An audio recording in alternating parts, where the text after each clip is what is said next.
Now let us now control the LED on the ESP32 board. Alright, so the setup have already been done using the Adafruit IO and the IFTTT cloud-based MQTT controller application. So basically I've got the Google Assistant on my phone here. So we're going to go ahead and hit on the assistant. Activate LED off. Okay, activating the LED off. There we go, the LED turns off. Now let's bring back the LED by sending the LED on command.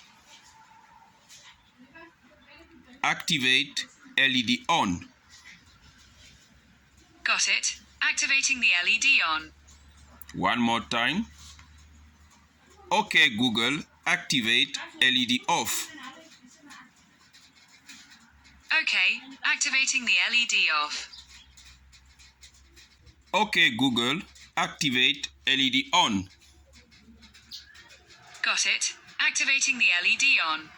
Great. Now, what does this mean? This basically open up an endless world of possibility.